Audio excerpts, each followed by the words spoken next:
Hey guys, Practical Psychology here, and I'm super pumped to bring back a previous collaborator to do some amazing feedback. I hope you guys enjoy. Hey, Improvement Pill here, and for those of you guys who don't know who I am, I run a channel very similar to Practical Psychologies. And today we're going to be talking about something that I'm sure a lot of you guys have problems with. Let me ask you a question. Have you ever had a hard time coming up with things to talk about? Your brain ever just freeze and you end up with a long, awkward silence? Well, today I'm going to be sharing with you 4 extremely powerful topics that you can talk to just about anyone. Learning and using these 4 topics will allow you to build large amounts of rapport with just about anyone and will also allow you to create long-lasting friendships. An easy way to remember these 4 is through an acronym I like to call FORD. So let's jump right into it. F stands for family. Everyone has some sort of family. They are an integral part of our lives. They are the first people that we get to know, and for that reason, we hold a special place in our hearts for them. Studies have found time and time again that when people share family-related matters with strangers, they feel significantly closer to them afterwards. Now, the main problem with speaking about family is that it can sometimes come off very strong if you ask someone about their family up front. What you need to do instead is branch the conversation in a way so that the topic of family naturally pops up. Here's 2 ways to go about doing this. The first is by talking about your family first. Let's say, for example, you're at a party and you're talking with some girl and you notice there's a very loud, excited guy on the dance floor. You could say something like this. You see that guy over there? He really reminds me of my older brother, who's always energetic and not afraid to let loose.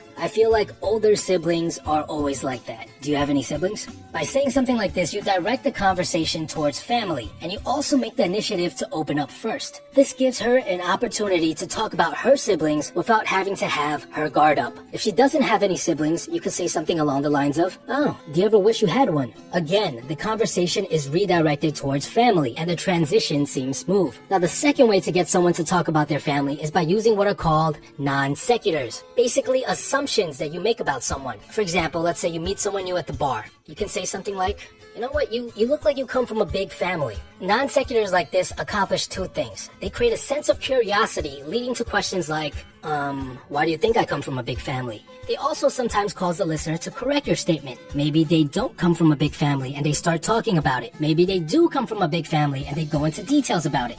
The second topic is O, which stands for occupation. They say that 45% of our lives are spent on our occupation. Whether it be at school or at work, it's definitely a big part of our lives. Speaking about someone's occupation is actually very common. It's considered surface level conversation. You've probably heard lines like, "What's your major?" dozens of times before. The key to speaking about occupation is not to dwell on these surface level questions and instead quickly jump into a deeper conversation. For example, let's say you're on a date and you ask her what she does for a living. She says, "I'm a school teacher." A lot of people make the following mistake. They go, "Okay, what subject do you teach?" "Okay, what school do you teach at?" "Okay, how old are the kids you teach?" When you ask question upon question, you enter what's called interview mode, and it's very uncomfortable for the listener. What you want to do instead is to add a comment before asking another question. For example, let's say she says, "Oh, I'm a teacher." You could say something along the lines of, "Wow, you know, when I was younger, I always wanted to be a teacher." There's something about inspiring others that's very fulfilling. By saying something like this, you're adding a little bit about what you feel about her occupation before asking the next question. This leads to significantly deeper topics than, "Oh, what school do you work at?" When meeting a stranger, talking about occupation first is usually the best bet. This is because out of the 4 topics, occupation is talked about the most. They feel extremely comfortable talking about it. The next topic is R, which stands for recreation.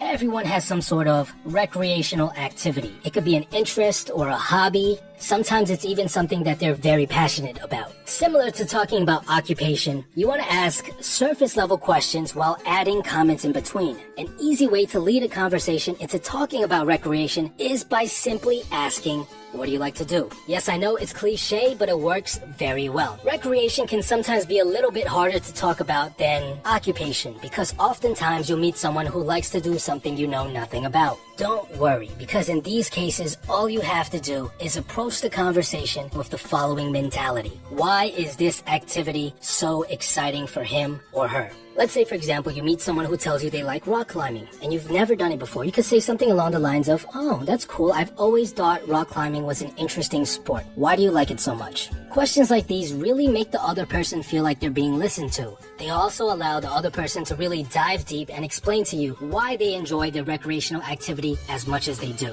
The final topic is D, which stands for dreams. Without a doubt, this is the most powerful topic you can talk to someone about. Everyone has a dream that they are pursuing or wish they could be pursuing. And this topic is especially powerful nowadays because the average person does not get to pursue their dream. Oftentimes, it's because there's very little support found in our society. Most people are told to just get conventional jobs instead of pursuing their passions by everyone around them, including their parents and friends. So if you step in and show that you are supportive of their dreams, they begin to think very fondly of you. Dreams are oftentimes the hardest things to get people to open up about, and this is why it's the last of the 4 topics I like to bring up with someone. You want to make sure you've built a sufficient amount of rapport before leading the conversation towards dreams in order to get truly meaningful responses. So I'll share with you guys 2 tricks that I personally use to redirect the conversation towards dreams. Number 1, sometimes you'll get an idea of what a person's dream is by talking about their recreational activity. If they mention that they like to draw, their dream might be to become an artist one day. So the first trick is to use this information and make an educated guess. So for the person who likes to draw, you might ask, have you ever thought about becoming an artist for a living?